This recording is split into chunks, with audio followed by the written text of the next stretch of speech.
Hilang Mas. Hilang. Jadi jawabannya Ini. Pertanyaannya Pirtinyi ini. Cek. Ya begitulah yang telah disampaikan oleh Ustadz Zaki, semoga bermanfaat. Ada pengumuman ya, silakan. Bagianku dijukuk aneh, aku mundur wae ini.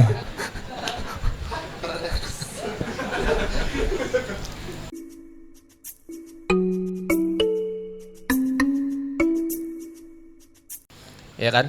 Kadang-kadang yang kita pilih untuk memotivasi itu malah hal-hal yang sebetulnya itu nggak cocok buat diri kita. Ingat teman-teman sekalian, masalah yang kalian punya yang bisa menyelesaikan kalian sendiri. Ya, kesedihan yang kalian punya yang bisa membahagiakan kalian sendiri atas izin Allah semuanya.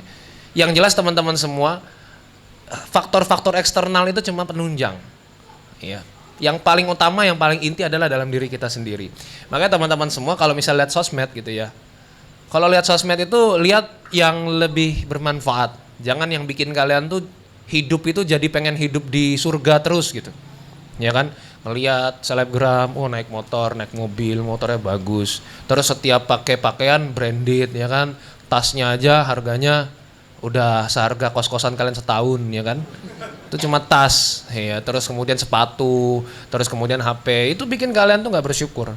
Jadi kita ngeliat ke atas terus, kapan ya saya bisa hidup seperti itu? Kapan bisa hidup seperti itu? Ingat ya, yang sahabat-sahabat Nabi Sallallahu Alaihi Wasallam yang telah saya ceritakan beberapa episode sebelumnya, itu coba deh lihat, sahabat-sahabat itu tuh kaya, itu emang bakat, selain memang tambah sama usahanya dia. Kalau misalnya kesolehan itu bikin kita kaya, Bilal bin Rabah pasti kaya. Kalau misalnya kesolehan itu bikin kita bisa jadi sejahtera, Khabbab bin Al-Arat pasti sejahtera. Kalau kesolehan itu bisa bikin kita jadi pemimpin, Salman Al-Farisi pasti jadi gubernur yang sukses. Tapi buktinya enggak. Abu Dzar Al-Ghifari pasti kalau minta jabatan pasti dikasih sama Rasul. Tapi Rasul bilang, kamu lemah. Artinya apa teman-teman semua? Sekarang kita punya porsi masing-masing. Makanya jangan ngiri gitu loh. Ya, nganan aja, jangan ngiri, ya kan?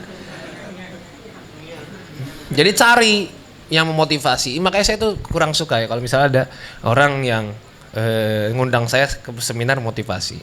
Atau nulis Zaki Ahmad Rifai, bawahnya motivator. Itu biasanya saya suruh hapus.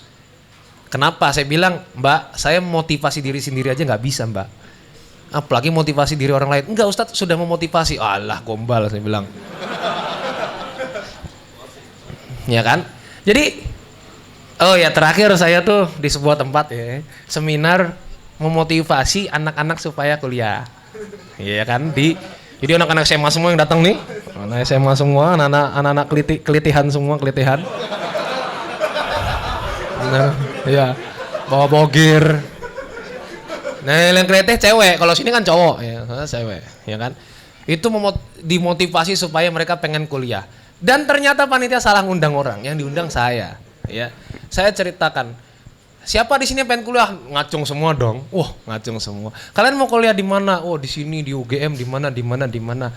Kalian mau kuliah di UGM? Yang ngasih motivasian lulusan UIN. Udah salah, itu satu. Kesalahan pertama itu yang kedua. Ya. Yang kedua, ya teman-teman semua, apa tujuan kalian kuliah? Oh, ada yang pengen kaya nih, pengen jadi pengusaha, ada yang pengen begini, pengen begitu. Saya bilang, kalian pengen kaya, nggak usah kuliah lah, ya kan? Banyak orang-orang nggak kuliah kaya. Terus ngapain kalian kuliah kalau misalnya kalian pengen kaya, terus ngapain kalian kuliah? Emang ada yang menjamin kalau kuliah pasti kaya? Nih, ada teman saya kuliah sudah bagus jurusannya, kan? Teknik nuklir. Kerjanya di mana? Di mana? Enggak, ini geologi coy, bukan nuklir. Penerbitan. Temennya Mas Fredo. Teknik nuklir di penerbitan. Ya nggak salah, cuma intinya gini loh. Kalau misalnya kita menganggap bahwa perkuliahan kita bisa bikin kita jadi ahli, itu salah banget. Yang kuliah mana Ngacung? Nggak ada, ini nggak ada yang kuliah. Ada banyak ya, banyak yang kuliah ya. Coba saya tanya sampai sekarang, yang kuliahnya sudah setahun, 2 tahun, 3 tahun, yang sudah semester tua saya tanya, pernah ketemu dosen nggak jelas nggak? Pernah. Sering apa jarang? Sering. Tuh. Padahal kan saya yakin kalau kuliah di Jogja itu kan paling, ya kampus paling kaleng-kaleng di Jogja mah pasti dianggap sama orang daerah tuh keren gitu.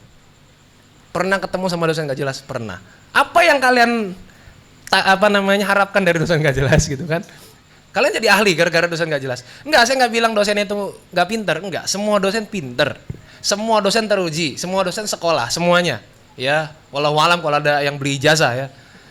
Cuma saya yakin semua dosen itu pinter. Semua kan lewat ujian, apalagi kalau PNS diuji begini gitu kan. Enggak, semua dosen pasti pinter. Pertanyaan saya, apakah semua dosen, semua orang pinter itu bisa mentransfer kepinterannya? Kan enggak, belum tentu.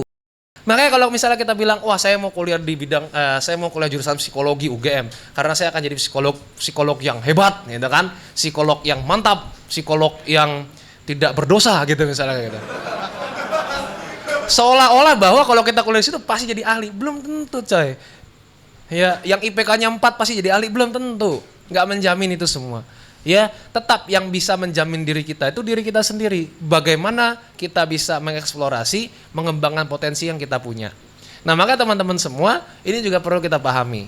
Ya, meskipun kita suka rebahan, gitu ya, kita tuh harus tahu potensi kita. Tanya sama teman, tanya sama orang tua, tanya sama dosen, tanya sama guru. Siapapun yang bisa kita tanya, apa sih potensi saya? Ya, dan pastikan yang kalian tanya itu bukan orang yang julid. Wah bro, kamu tuh gak punya potensi apa-apa bro. Gitu. Aku mau nikah sama dia kira-kira cocok. Wah gak cocok bro, padahal dia juga naksir. Itu julid ya, tinggalin orang kayak gitu. Nah, makanya sekarang harus tahu potensi kita di mana. Terus teman-teman yang selanjutnya, tips yang selanjutnya adalah lingkungan. Nah, lingkungan ini sangat menentukan teman-teman sekalian, ya kan? Lingkungan termasuk kalau misalnya teman-teman itu tinggalnya di kos-kosan. Ya. Lingkungan itu sangat mempengaruhi kita. Ya. Nah, kalau misalnya teman-teman pengen rajin baca. Ya, dulu saya tuh sebelum nikah tuh alhamdulillah kalau baca buku ya satu hari bisa minimal 50 halaman. Satu hari. Nulis itu bisa 3 halaman minimal sebelum nikah, ya. Tapi janganlah, nanti ini belum nikah juga soalnya, nanti malah gak mau nikah lagi kan. Nah, terus emang setelah nikah itu ya agak susah, karena ada yang lebih menarik daripada tulisan gitu kan.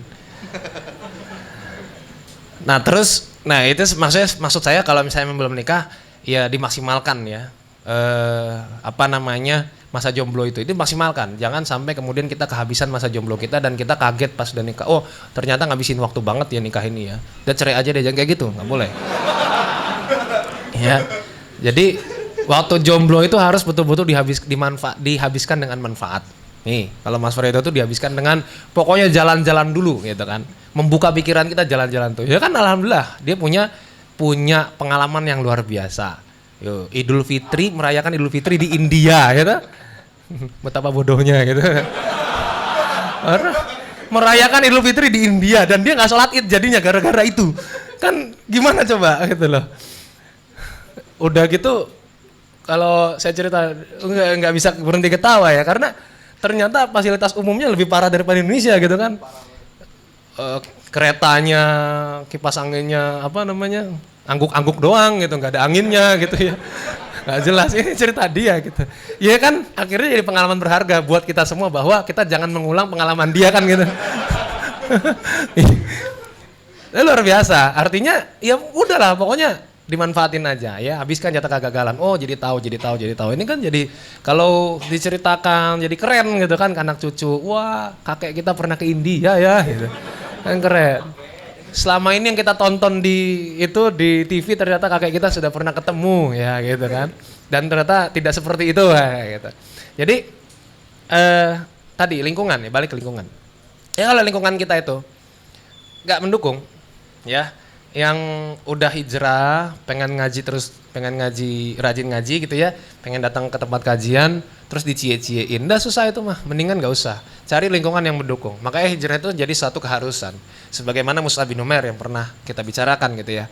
Ya kalau memang keluarganya saat itu keluarga ya, saat itu keluarga, karena keluarganya kafir. Kalau teman-teman semua keluarganya masih muslim jangan dijauhi, karena keluarganya kafir dan dia harus pindah, harus keluar dari rumah itu. Nah karena ternyata hijrah itu memang penting sekali untuk membangun diri kita, menempa diri kita supaya diri kita tuh lebih berkualitas. Maka memang lingkungan kita, sekitar kita harus diperbaiki. Nah dulu kayak gitu, saya ditanya gimana sih caranya supaya rajin baca. Saya bilang satu, bikin lingkungan kita tuh lingkungan membaca. Minimal kamar kos itu kalau kita buka pintu yang kita lihat buku. Jadi kita malu, wah buku ini masih disegel, buku ini belum dibaca. Jadi kita tuh masih banyak tugas, masih banyak buku yang belum saya baca. Malu lah, masa saya ngabisin duit beli buku tapi nggak dibaca. Lah, apa yang kalian lihat kalau buka pintu kamar? Kasur, aduh. Buka pintu, tek, lihat kasur. Lihat kasur, opo nyawang-nyawang, gitu. Kayaknya mubazir kalau nggak dipakai tidur di situ, ya kan, rebahan lagi. Apalagi ya kan, apalagi kalau misalnya kos-kosannya itu luar biasa fasilitasnya, ya kos-kosan eksklusif. Ya, ada water heater di situ, ada AC, ada wifi, ada TV kabel, kamar mandi di dalam, kamar tidur di luar kan gitu. Gimana gitu? Susah kalau begitu, ya. Jadi yang namanya lingkungan itu kita bangun supaya kita tuh bisa saling mendukung. Dan teman-teman juga nih yang tinggal di kos-kosan ya, biasanya minusnya kita tuh kalau tinggal di kos-kosan jadi individualis, ya, nggak kenal sama kanan kiri, apalagi wah kamar sebelah kanan saya itu orang non muslim takut saya murtad, nggak gitu. Emang kalau kamu ngetok kamarnya mas, misi mas, terus kamu langsung disiram air baptis, ya enggak lah, nggak boleh seperti itu ya.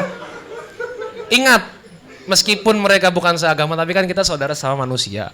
Ya, kalau kata Prof. Amin Rais itu, kita tuh unity of mankind, ya kan. Kita tuh tauhid itu seharusnya membuat kita itu merasa bersatu, merasa bersinergi dengan sesama manusia. Meskipun kita tuh punya akidah yang berbeda, tapi karena kita sesama manusia, maka seharusnya tauhid itu mengajarkan kita untuk bermanfaat juga kepada sesama manusia.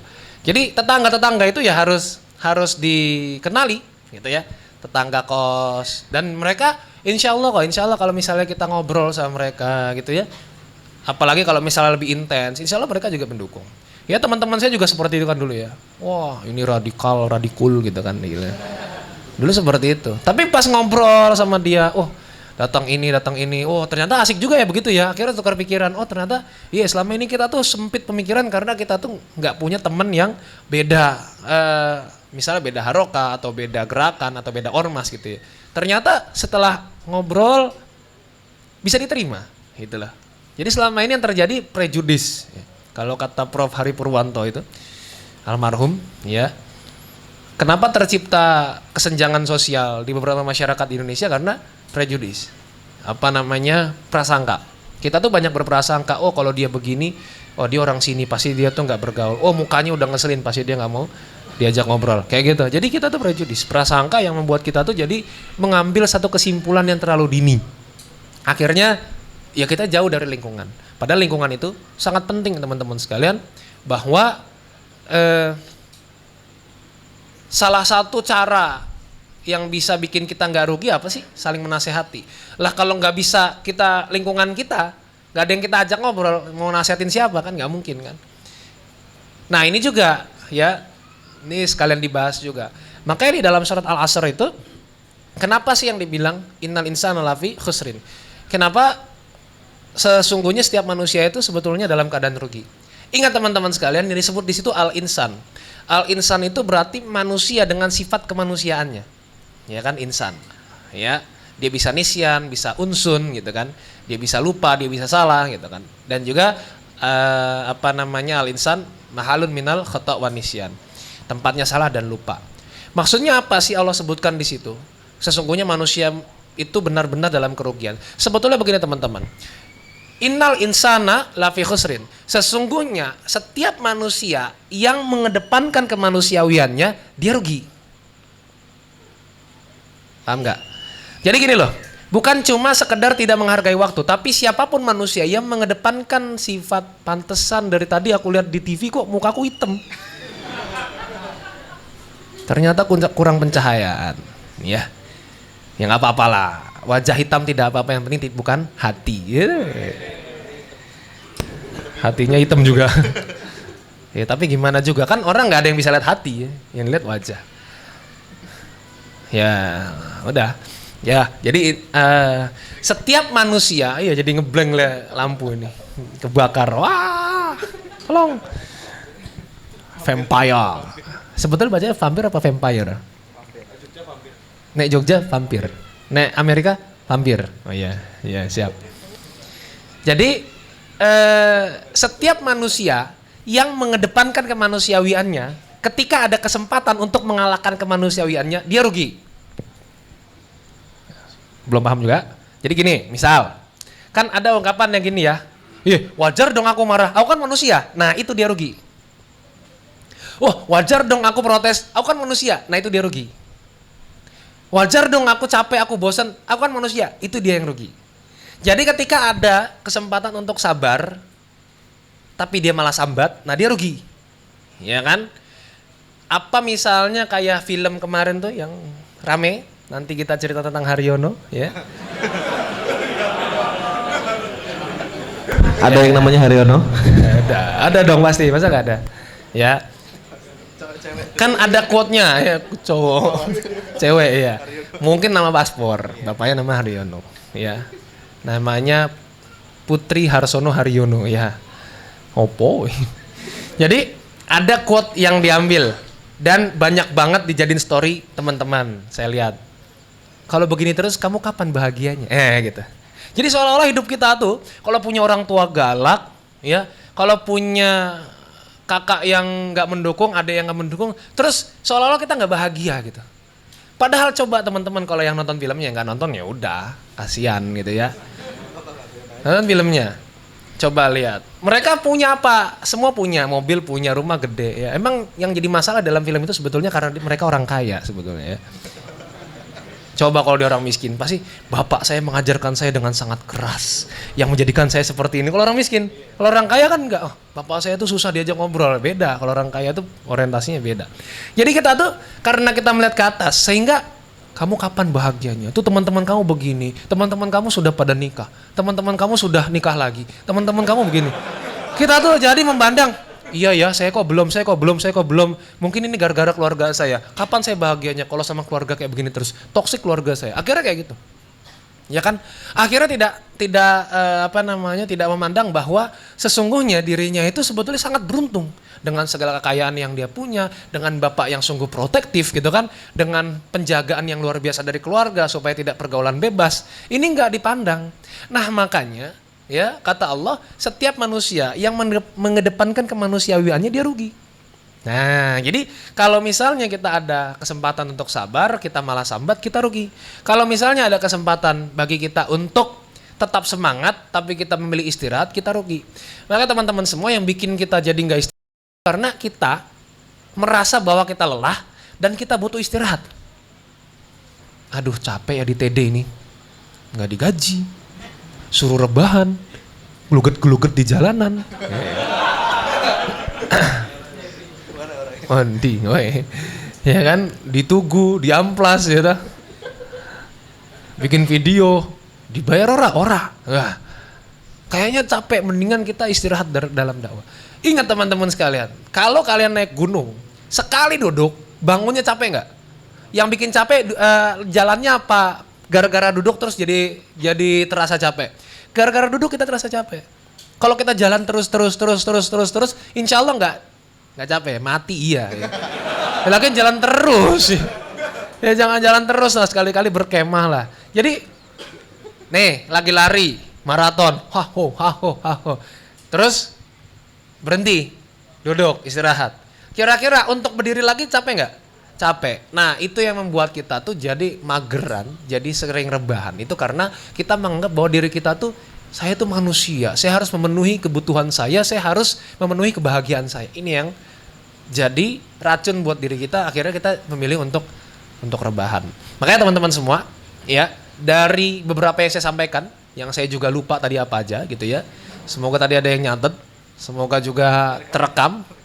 Bisa aja nggak terekam ya. Udah capek-capek ngomong nggak terekam. Nah, jadi segala hal itu sebetulnya ya, ini bukan berarti saya itu orang yang paling well prepared, paling well organized, enggak. Saya juga sama, ya seneng rebahan. Apalagi sekarang ini wah luar biasa gitu ya.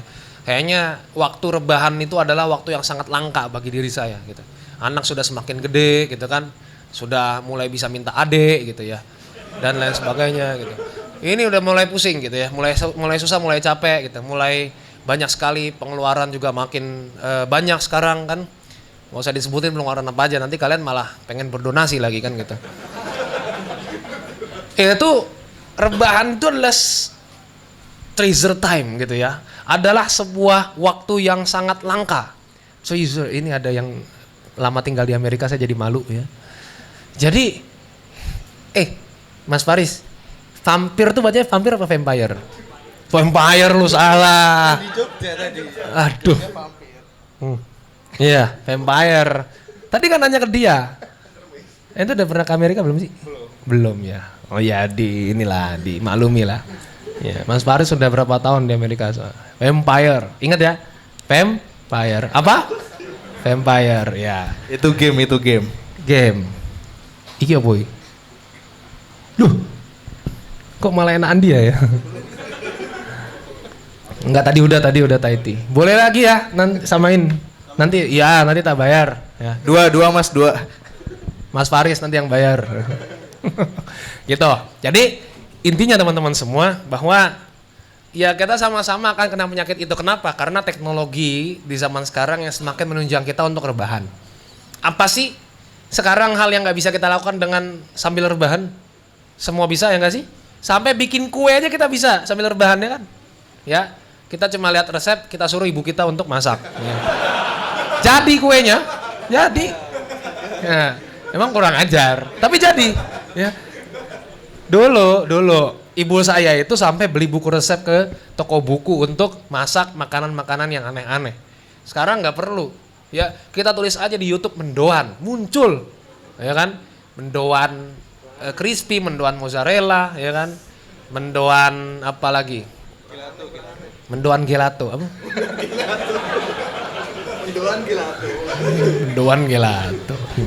Dan lain sebagainya. Intinya seperti itu. Jadi, memang teknologi itu sangat mendukung kita untuk bisa ngapa-ngapain sambil rebahan. Makanya teman-teman semua, yang paling penting tadi saya bilang, kita harus punya target. Meskipun kalian kerjanya rebahan. Tadi ada berita ya, tidur profesional. Kerja apa? Kerja tukang uji coba kasur 16 juta per bulan. 16 juta per bulan tuh. Enak. Gak ngapa-ngapain. Tidur. Gak ngapa-ngapain, tidur kerjanya. Jadi dia tidur untuk ngetes kasur itu benar-benar pantas dipakai buat tidur apa enggak. Emang kurang ngajar orang itu. Saya juga kadang-kadang tuh sumpah serapahin dulu tuh acara TV makan ya kan. Ini pokoknya enak ya gitu kan. Saya tuh sumpah enak banget kerja kayak dia ini gitu ya. Terus akhirnya sekarang saya sumpah serapain Mas Fredo. Dia asisten ustadz tapi yang makan paling enak dia ya. Karena ustadznya sudah mengurangi makanan, akhirnya makanan enak dikasih ke dia semua. Yang foto-foto dia, di Melbourne, di Brisbane, yang foto-foto dia. Saya sumpah serapahin dia ya. Makanya dia nggak nikah-nikah sampai sekarang ya. Mungkin karena sumpah itu enggak. Gitu aja ya dari saya, semoga bermanfaat dan sama-sama yang penting kita punya target. Nih kalau misalnya bingung targetnya apa, bisa tanya kanan kirinya ya. Biasanya kalau budayanya Mas Fredo nih kalau moderatorin acara jalan bareng suruh kenalan satu-satu ya. Cuma sekarang karena ini bukan acara jalan bareng, ini acara teras dakwah. Nanti kalau kita jadiin acara jalan bareng kita nggak dikasih amplop kan gitu kan. Amplopnya amplop sendiri ya kan, ngadain sendiri amplop sendiri kan gitu. Makanya sekarang yang saling mengenal itu bisa dijadikan sarana untuk saling mengevaluasi dan menentukan target. Kira-kira apa sih yang harus kita lakukan? Apa sih yang harus kita capai dalam kehidupan kita? Meskipun kita ini begini-begini aja, meskipun kita nggak tahu besok kaya apa enggak gitu ya. Yang penting kita punya target dan tentu saja kalau kita punya target, selama kita usaha, gagal atau berhasil, insya Allah kita akan bangga dan kita punya cerita. Nanti kita cerita tentang Haryono. Dulu saya punya target bisnis tapi bangkrut ya nggak apa-apa lah, namanya juga usaha. Tapi sekarang alhamdulillah saya sekarang setelah invest ya, invest banyak banyak uang gitu kan, terus kemudian juga saya merintis usaha kaos merchandise. Akhirnya alhamdulillah sekarang omset saya sehari bisa mencapai 500 juta akibat menjual tanah bapak saya kan gitu kan. Ya, hari itu aja. Sehari 500 juta. Jadi ternyata alhamdulillah ya kan dia bisa seperti itu. Dia bisa cerita kepada orang-orang jangan ikutin saya kan kayak gitu. Seperti itu. Gitu ya dari saya, semoga bermanfaat. Saya saya kembalikan, nggak tahu ini moderator apa ke MC, ya pokoknya saya kembalikan lah intinya. Semoga bermanfaat. Aku qouli hadza astagfirullah wa lakum. Baik, jazakallahu khairan pada Ustadz Zaki yang sudah banyak memberikan materi ya pada kita hari ini. Dan alhamdulillah, jadi kita semakin paham bahwa yang namanya rebahan itu boleh gitu ya, bahwa kemudian tetap harus punya standar, punya tujuan mau ngapain. Dan juga kemudian yang namanya rebahan ini tidak digunakan buat hal-hal yang cenderung ke negatif, Ustaz. Nah, oke. Mungkin bisa sekalian closing statement, Ustaz.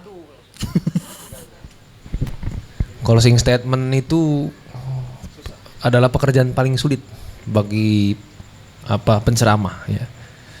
Karena closing statement paling bagus itu doa kafaratul majelis sebetulnya. Cuma kalau kayak gitu, ini Ustadz nggak mau mikir nih gitu. Ya yang jelas kalau kita ngomongin soal rebahan tadi tidak selamanya jelek ya. Lagi-lagi itu manusiawi. Tapi tadi saya sudah sebutkan surat Al-Asr. Ya bagaimana kemudian kalau kita punya kesempatan untuk menyempurnakan sifat kita menjadi lebih bermanfaat, tapi kita malah ambil kesempatan untuk jadi manusia biasa, maka di situ kita rugi ya. Makanya setiap orang manusia yang mengedepankan sifat manusiawinya dia akan merugi. Makanya janganlah jadi orang-orang yang merugi ya. Kalau ada kesempatan sabar kita bersabar. Kalau ada kesempatan untuk beramal soleh kita beramal soleh. Wa amilus solihat wa tawassaw bil haq wa tawassaw bis sabr. Dan menasehati dengan kebenaran dan dengan kesabaran. Artinya supaya nggak rugi paling bagus adalah kita memperkuat iman kita. Amanu wa amilus solihat. Dari iman itu lahir untuk melakukan perbuatan yang soleh, perbuatan yang baik, bermanfaat bagi sesama, dan tentu saja perbuatan yang bermanfaat bagi sesama itu harus melahirkan kepedulian terhadap sesama. Dia peduli sama saya peduli sama dia. Itulah watawassaw bil haq, watawassaw bis sabr. Ya, dan tentu saja kalau misalnya kita kebanyakan rebahan, kita nggak bakal bisa melaksanakan perintah mulia dari Allah Subhanahu wa taala yang ada dalam surat Al-Asr ini, gitu ya. Makanya sekarang berikan waktu. Kalau mau rebahan kasih waktu. Kasih alarm ya. Rebahan. Misalnya dari jam berapa rebahannya?